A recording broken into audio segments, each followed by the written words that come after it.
자, 118번 문제 보겠습니다. 금융기관의 대출 비율 50%와 총부채 상환비율 30% 중에서 적은 금액을 한도로 합니다. 밑줄은 적은 금액을 한도로, 여기가 키포인트. 주택담보대출을 제공했는데 차입자의 월 불입액, 차입자가 매월 갚아나가는 원리금 상환에 구하는 겁니다. 주택가격 1억 원, 연소득 2천만 원인데 대출 이자율 연 6%, 원리금 균등 분할 상환 방식으로 주어졌고, 자, 월 저당 상수 주어졌고, 대출 기간 25년 주어졌습니다. LTV 얼마죠? LTV는 주택 가격 얼마? 지금 1억 원에 대해서 대출금이 차지하는 비율인데 몇 프로 적용하냐면 50% 적용. 따라서 대출금은 1억에 50%니까 5천만 원이 되겠죠. 자, 여기에 대해서 DTI는 차입자의 소득 얼마냐면은 1천만 원. 1천만 원인데 30%를 적용하죠. 원리금 상환액이죠. 자, 그러면 이 원리금 상환액은 또 대출금에 뭐를 곱해준다? 월 저당. 지금 월 저당 상수가 주어졌거든요. 그러면은 소득 1천만 원도 얼마? 12개월로 나누죠. 매월로 구해야 되겠죠. 매월 갚아나가는 원리금 상환액이면 연간 소득도 뭘로? 월 소득으로 고쳐줘야지. 그럼 얼마? 요것은 대출금의 월 저당 상수는 요거 곱해주면 되죠. 0.3. 1천만 원에 0.3 곱해주면 얼마? 300만 원. 300만 원을 12개월로 나눠주니까 얼마? 25만 원. 자, 요 25만 원이 우리가 매월 갚아나가는 뭐다? 원리금 상환액이에요. 네? 대출금의 저당상수 곱하면 매월 갚아나가고 원리금 상환액이지. 지금 저당상수가 얼마 나왔죠? 0.00643이 나와 있어요. 그러면 대출금은 얼마? 0.00643으로 나눠주면 되겠죠. 나눠주면 약 얼마 나와요?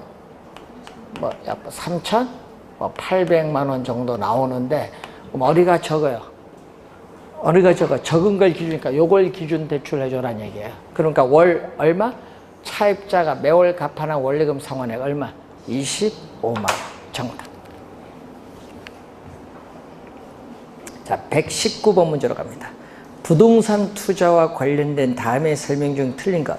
상가 건물의 지분 투자액 6천만 원이고 세전 현금 수지 300만 원일 때 지분 배당률은 얼마냐? 지분 배당률을 우리는 지분 환원율이죠. 지분 배당률은 지분 환원율인데 지분 투자액 얼마? 지분 투자액 6천만 원에서 세전 현금 수지 300만 원 곱하기 100을 해주니까 60만 원이죠. 300만 원 60만 원 나눠주니까 몇 프로? 5%가 되죠. 5%. 자, 2번 갑니다. 상가 건물을 구입을 하기 위해서 자기 자본 8억 원 이외에 은행에서 4억 대출 받았어요. 부채 비율은 얼마냐? 자, 부채 비율은 분모가 지분 얼마? 8억 원에 대해서 부채, 대출 얼마? 4억 받았죠. 곱하기 100을 해주니까 2분의 1에 100이니까 50%. 분모는 지분, 분자는 부채, 대출금. 세 번째, 3번 갑니다. 순영업소득이 2,100만 원이고 총 투자액이 3억일 때 자본환원율을 뭐라고 하죠? 종합환원율이라고 하죠. 자본환원율은 종합환원율로서 뭐의 역수? 순소득승수의 역수죠. 총 투자 금액 얼마? 3억 원에서 순영업소득 2,100만 원이 차지하는데 곱하기 100을 해주니까 2100만 원을 300으로 나눠주니까 7%가 해당이 됩니다. 자, 네 번째, 아파트 구입에 필요한 총액은 4억인데 융자 얼마? 은행에서 1억 대출 받았어요. 이때 자기 자본 비율은 얼마죠? 자기 자본은 뭐죠? 지분이에요. 그럼 자기 자본 비율은 지분 비율이죠. 부동산 가격에 대해서 자기 자본이 차지하는 비율인데 자기 자본은 얼마? 3억. 대출은 4억에서 1억 받았으니까 3억이지. 곱하기 100을 해주니까 75%. 자, 부채 감당률은 1.5인데 순 영업소득은 얼마? 1000만 원. 부채 서비스액 여기 1.5죠. 그럼 부채 서비스액은 얼마가 나오느냐? 자, 부채 서비스액은 1.5에 얼마죠? 1000만 원. 그러면 1억 원을 분모분자 10을 곱했죠? 15로 나눠주면 약 667만 원이 되죠. 그래서 여러분이 이 부채 서비스는 최대 약 67만 원 정도, 2천만 원 하니까 틀린 지문 5번 정답. 자, 199페이지로 갑니다. 부동산 금융에 관한 설명 중 틀린 것은 부동산 금융은 부동산 개발, 취득 등의 목적으로 화폐와 신용을 이전하기 위해서 사용되는 제도, 시장, 수단과 관계된 영역. 1번과 2번은 부동산 금융의 개념. 2번, 부동산 금융은 부동산을 운용 대상으로 하여 자본을 조달하는 일련의 과정입니다. 2번은 개념입니다. 3번, 부동산 금융은 부동산을 담보로 자금을 융통하기 때문에 담보 기능이 있고 또 부동산 사용에 따라 소모되는 감가상각비, 대출금에 대한 이자 지급액은 세액, 공제되기 때문에 세금을 절약하는 절세 효과가 있습니다. 3번 맞죠? 투자의 장점이죠. 4번 부동산 프로젝트 금융에서는 대상 부동산을 담보로 제공받으며 하니까 틀린 지문인데, 자, 이 프로젝트 파이낸싱, 자, 프로젝트 파이낸싱은 프로젝트 금융인데 프로젝트 금융은 부동산을 담보로 제공해서 금융기관으로부터 대출을 받는 방식이 아니다. 이 프로젝트 개발 사업의 미래의 수익성을 담보로 해요. 틀린 지문이고, 또 사업주는, 자, 이 개발 사업이 망하더라도 금융기관은 사업주의 원리금 상환을 청구할 수 없다. 그래서 사업주는 개인적인 채무가 없는 뭐를 원칙? 비소구 금융을 원칙으로 하죠. 1번, 4번의 정답. 5번, 부동산 거래의 활성화를 통해서 우리는 이 부동산 개발 및 건설 활동을 촉진시키는 게 있다. 5번은 부동산 금융의 기능. 자, 2번 부동산 금융을 설명한 것으로 틀린 것은 부동산 금융에서 변동 이자율을 적용하는 융자는 대출자인 금융기관을 인플레이션 위험으로부터 보호해주죠. 인플레이션이 발생하면 대출금리 인상을 통해서 금리 변동 위험을 차입자에게 전가시키기 때문에 금융기관을 위험으로부터 보호해줍니다. 동일한 조건에서 부동산 가격에 대한 융자 비율이 높다. 대출금이 많아질수록 구매력은 높아지기 때문에 수요는 증가한다. 감소가 아니라 수요는 증가합니다. 2번 정답. 일반적으로 대출 상환 기간, 만기가 길어질수록 자금 수요자는 매번 어떻게 돼요? 원리금 상환 부담이 가벼워지기 때문에 수요는 뭐다? 증가하죠. 일반적으로 융자 기간, 만기가 짧고 융자 비율, 대출금이 낮을수록 금융기관 위험도는 낮아진다고 볼 수 있고, 융자금의 금리가 낮을수록 자금 수요자의 이자 부담이 줄어들기 때문에 구매력은 높아져서 수요는 증가합니다. 자, 3, 4, 5번으로 가는데, 지분, 부채, 지분 금융과 부채 금융이 이제 나오죠. 지분 금융은 자기 자본을 지분이고, 부채는 타인 자본. 우리 투자를 하도 많이 배웠죠. 이제는 지분은 자기 자본을 조달하기 위한 금융이 지분 금융, 타인 자본을 조달하기 위한 금융이 부채 금융이에요. 그럼 지분 금융 방식은 니츠라는 게 있죠.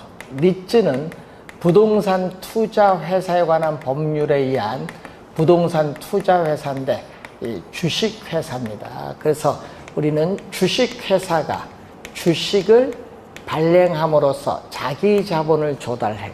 아니면은 우리는 대상 부동산에 대해서 투자자가 가지고 있는 지분권을 매각함으로써 자기 자본을 조달하는데, 니츠가 있죠. 또 금융기관이 지분 투자자 입장에서 자본을 대서 개발업자와 공동으로 개발 사업을 수행하는 조인트 벤처도 있고, 또 투자자가 자금을 대서 개발업자와 공동으로 개발 사업을 또 수행하는 부동산 신디케이트도 있죠. 부동산 신디케이트.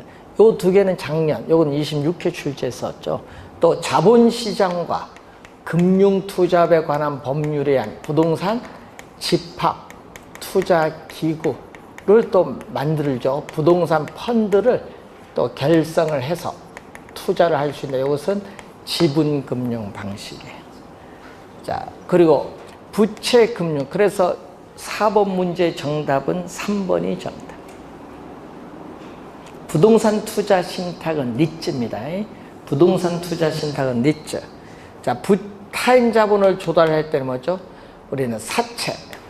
기업이 회사의 채권, 사채를 발행한다든지 금융기관에 저당권을 설정해서 타인 자본을 조달하죠. 그래서 부채 금융 방식은 이 저당권을 설정해서 금융기관으로부터 자금을 조달하는 저당금융이 있고, 또 수익 증서를 금융기관에 제출해서 우리는 자금을 조달하는 신탁 증서 금융이죠. 담보 신탁에 의한 자금의 융통이 있고, 또 주택법에 의해서 주택 상환 사채를 발행하면서 타인 자본을 조달하고, 프로젝트 파이낸싱에서 프로젝트 시행회사가 프로젝트 시행회사의 특수법인이 프로젝트 시행회사의 명의로 뭐를 발행하죠? 또 회사채를 발행해서 개발사업에 필요한 자금을 금융기관으로부터 조달해요. 자, 5번에 부채 금융과 관련이 없는 건 2번입니다. 부동산 투자 회사에 관한 법률에서 주식을 발행해서 부동산 투자 회사가 자본을 조달하는 것은 이건 지분금융이에요. 2번 정답입니다. 3번 문제에서 거기 보면은 3번 문제 지분금융이 저당금융, 기업, 니은, 신탁증서금융, 네 번째 자산유동화증권은 부채금융이에요. 여러분, 부채금융을 조달하기 위해서 발행하는 증권, 주택저당증권, 주택저당채권, 담보부채권, 자산유동화증권, 이 세 가지는 대표적으로 부채금융을 조달하기 위해서 발행하는 증권이에요. 그리고 3번 신디케이트 정답이고, 5번째 미음에 보면은 요거는 무슨 금융이냐 하면은 메자닝 금융이라고 해요. 메자닝. 여러분, 오페라 하우스에 1층, 2층 중간 라운지를 이탈리아어로 메자닝이란 말 써요. 메자닝. 중간이란 이죠. 1층, 2층 중간 라운지예요. 그래서 메자닝은 하여튼 중간이라는 의미죠. 그래서 지분과 부채 무슨 영역? 중간 영역이다. 여기에 있는 대표적인 거 뭐죠? 기업이 회사채를 발행했는데 일정 기간 조건에서 지분인 주식으로 전환할 수 있는 전환사채라든지 또 일정 기간 조건하에서 신주를 인수할 수 있는 권리가 부여된 또 사채, 신주 인수권부 사채라든지 이런 것은 대표적인 매자린 금융. 자, 6번 문제로 갑니다. 저당 위험과 저당 불교에 대한 설명으로 틀린 것은 채무 불이행 위험은 저당 대부의 성격과 차입자의 신용도와 밀접한 관계가 있죠. 채무 불이행은 돈 안 갚는 거죠. 원금이자. 자, 조기 상환 위험은 차입자가 만기 전에 채무를 변제함에 따라 발생하는 위험인데 이 차입자는 돈 원금 이자를 제때 안 갚을 수도 있고요. 또 만기가 되기 전에 조기 상환할 수 있어요. 그러면은 대출자인 금융기관은 차입자가 채무 불이행하면 돈 안 갚으면 부실 채권이 발생하죠. 이 채무 불이행에 따른 위험은 대출자가 안게 되고 차입자가 조기 상환하면 높은 이자를 받게 될 기회를 상실하는 조기 상환 위험은 누가? 둘 다 대출자가 안게 되는 위험입니다. 자, 완전 상환저당 개념이 나오죠. 여러분 대출 받았어요. 그래서 매 기간마다 원금 이자를 지불함으로써 저당 기간이 끝남과 동시에 만기가 되면은 대출금도 완전히 상환되는 저당 방식. 여러분 1억 대출 받았어요. 매월 원금 이자 상환해서 만기 됐을 때 대출 1억 다 갚았어요. 이거에 바로 완전 상환 저당. 역연금 저당은 역저당입니다. 대출자가 차입자의 주택을 담보로 잡고 매월 일정한 금액을 평생 연금의 형태로 지급하는 제도죠. 역연금 제도는 역저당 제도입니다. 자, 조기 상환은 일반적으로 저당 이자율이 저당 이자율은 대출 이자율입니다. 대출 이자율이 시장 이자율보다 높을 때 발생합니다. 낮을 때가 아니라 높을 때 발생을 하는 것을 말합니다. 7번 금융기관이 부동산 대출 관련 위험을 줄이는 방법. 위험을 금융기관이 줄이려면 대출을 적게 주면 돼요. 담보 인정 비율 DTI 둘 다 낮춰야 돼. 대출금을 적게 주려면은. 그리고 금리 변동이 심할 때는 금융기관은 변동금리로 대출해 줘야 돼. 왜? 금리 변동 위험을 차입자에게 전가시켜야 되니까. 네 번째, 대출 실행 시 부채 감당률이 1 이하가 되면 안 되고 1보다 커야 돼. 그럼 1 이하가 되면은 뭐가 돼? 순영업소득이 부채 서비스에 감당하기 부족하니까 채무 불이행 위험이 높아요. 그러니까 1보다 커야 합니다. 5번 정답. 금리 변동 위험을 방어하기 위해서 이자율 수합은 교환입니다. 교환 등의 방법으로 위험을 전가한다. 자, 여러분 대출 실행 시점에 고정금리로 대출했는데 시장 상황의 변화에 따라 6개월에 변동금리로 바꿀 수 있는 거야. 이렇게 금리를 대출금리를 바꾸는 거죠. 그래서 차입자에게 전가시켜버려.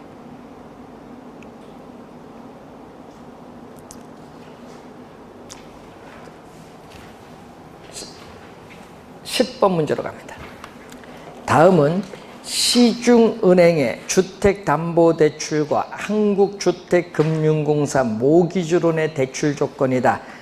설명 옳은 건데 대출금액은 동일한데 시중은행 주택담보대출은 기준금리에 가상금리를 더한 뭐죠? 가상금리를 더한 무슨 금리? 변동금리고 모기지론은 고정금리입니다. 1번 모기지르는 경우에 월 상환액 중에서 자, 이자가 차지하는 비중. 자, 월 상환액 중에서 이자인데 고정금리에서 뭐죠? 원리금 균등 분할 상환. 자, 고정금리는 원리금 균등 분할 상환이에요. 모기지론인 경우에 원리금 균등 분할 상환일 때는 월 상환액은 뭐다? 매월 갚아 나가는 똑같지.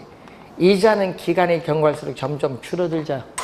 예? 그럼 전체 값은 감소합니다. 늘어난다니까 틀린 질문. 감소합니다.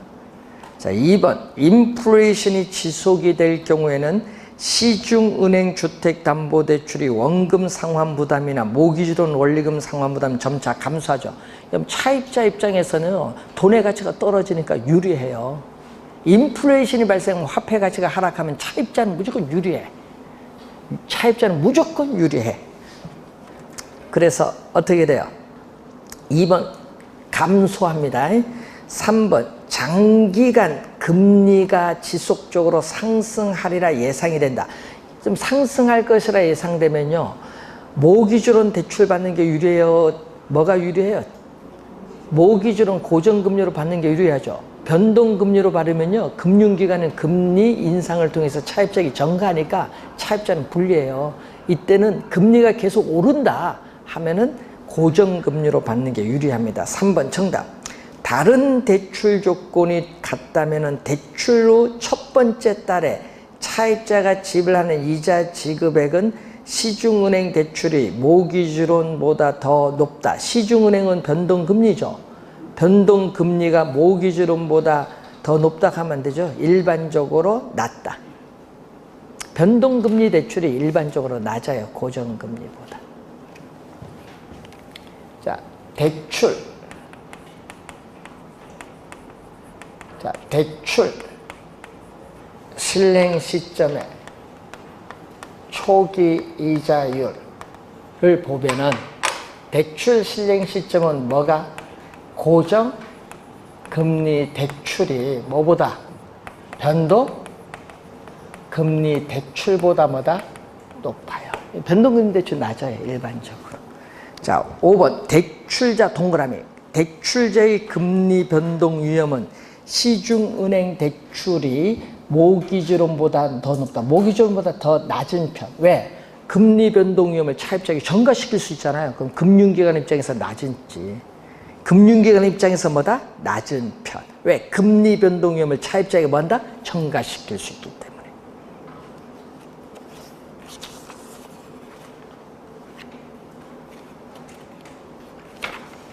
자, 11번 갑니다. 주택담보대출에 관한 설명 중 틀린 것. 연간 이자율이 예를 들어서 5%다. 같은 1년 만기 대출인 경우에 대출자는 기말 한 번 이자 받는 것보다 1년에 4번 나눠 받는 게 어느 게 유리해요? 1년 4번 나눠 받는 게 유리하죠. 4번 이자 받아서 또 대출해줘 또 이렇게 하니까 금융기관 입장에서는 유리해요. 1번 정답. 2번 코픽스를 기준금리로 삼는데, 자, 변동금리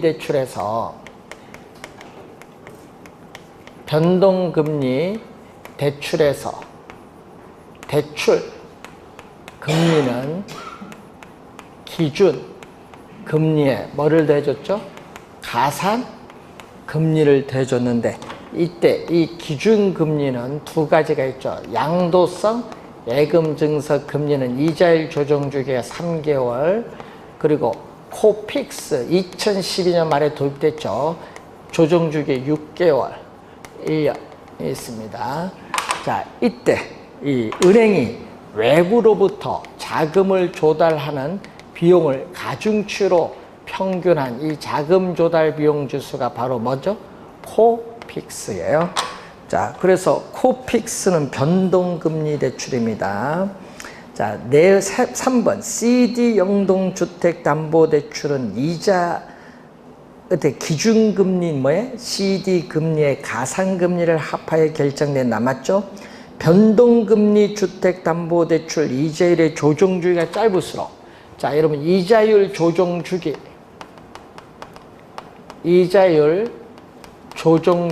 뭐일수록? 짧을수록, 자, 짧을수록 차입자와 대출자는 어떠냐냐? 물가가 지속적으로 상승하는 인플레이션이 발생을 하고 있어요. 인플레이션이 발생하면은 뭘 한다? 인플레이션이 발생하면 당연히 대출 금리 인상이 되죠. 대출자는 화폐 가치 하락해서 손해보니까 대출 금리 인상을 통해서 금리 변동에 따른 위험을 차입자에게 신속하게 정가이기 때문에 차입자는 뭐다? 불리하고 대출자는 뭐죠? 유리하다. 이게 4번 설명. 자, 5번 CD 영동주택담보대출은 무슨 대출? 변동금리대출. 자, 12번 문제로 갑니다.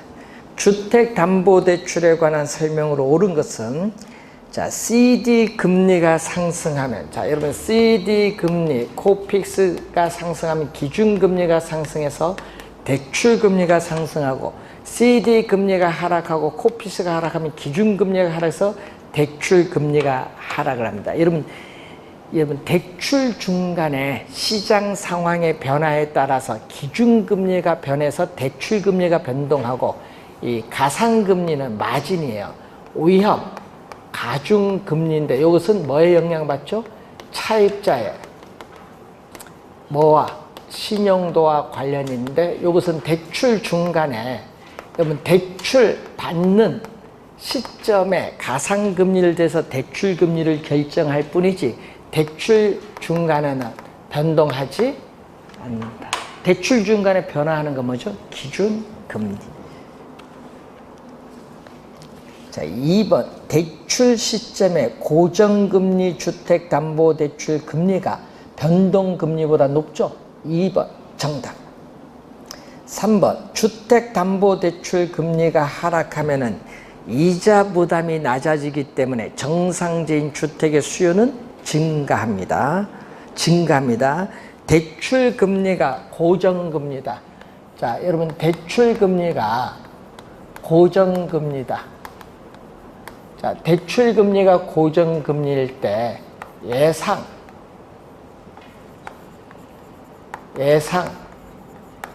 인플레이션보다 뭐가 더 높다? 실제 인플레이션이 더 높았다. 자, 예상 인플레이션은 2%, 실제 4%가 됐다. 그럼 예상 못한 게 몇 프로? 3%, 2%가 되죠. 예상 차이, 예상하지 못한 인플레이션이 발생을 했는데 문제는 금리는 어떻게 돼요? 대출 시점부터 만기까지 금리는 고정돼서 변화가 없거든요. 그래서 뭐는 변화가 없어요? 명목상의 금리, 이 명목상의 금리는 뭐를 의미하죠? 고정, 대출금리. 대출금리가 고정돼서 요건 변화가 있다 없다? 없어요. 변화가 없지만은 예상치 못한 인플레이션만큼 돈의 가치가 더 떨어져요. 명목상의 금리가 변화가 없지만은 돈의 가치가 더 떨어지기 때문에 실질 금리가 떨어지는 거예요. 그래서 대출자인 금융기관은 돈의 가치가 더 떨어지니까 2% 더 떨어졌으니까 손해. 대출자인 금융기관은 손해를 보고 돈 빌려간 차입자는 이익을 얻는 거예요. 4번 틀렸고 대출비율, 대부비율이 높아질수록 원리금 상환 부담이 높아져서 위험이 높아지기 때문에 대출 금리도 상승합니다. 낮아지는 것이 아니라 높아집니다. 그래서 틀린 지문이 되겠습니다.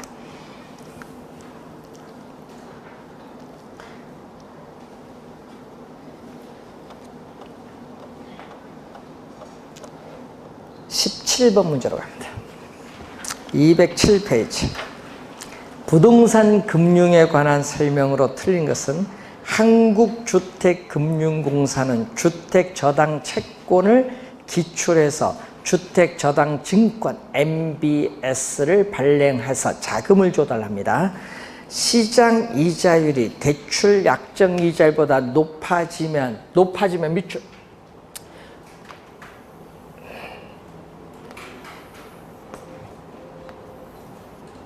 자, 시장 이자율이 여러분 대출 이자율을요 약정 이자율, 계약 이자율, 저당 이자율이라고 하거든요. 이때 차입자와 대출자 사이에 서서 이게 높을 수 있고 이렇게 있을 수 있거든요. 이게 중요하거든요. 시험 문제는.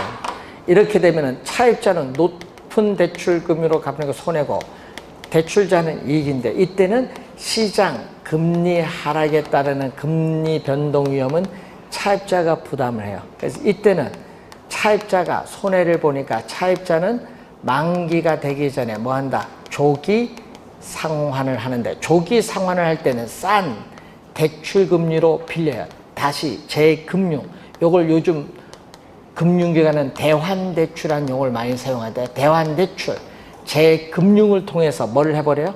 조기 상환을 해버려. 조기 상환을 하면, 아까도 얘기했지만 금융기관은 차입자가 조기 상환하면 높은 이자를 받게 될 기회를 상실하죠. 조기 상환 위험을 금융기관은 안게 되니까, 조기 상환 위험을 줄이기 위해서는 조기 상환에 대해서 미상환된 원금의 일정 비율을 조기 상환 수수료를 벌칙으로서 부과하는 겁니다. 요 위험을 줄이기 위해서. 뭐 해야 된다? 낮아야 돼요. 2번. 높으면 안 됩니다. 낮아지면. 2번 정답. 자금 조달 방법 중 부동산 신디케이트는 뭐에 속한다?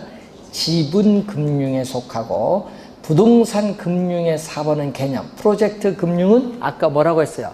비소급 금융이고, 또 일정 부분 개발 사업에 보증하면은 보증한 부분에 대해서 제한해서 그건 원리금 상환을 갚아야 되죠. 이게 일반적이죠. 비제한 소급 금융가 일반적인 경우. 여기에 지금 5번 설명을 하고 있습니다. 자,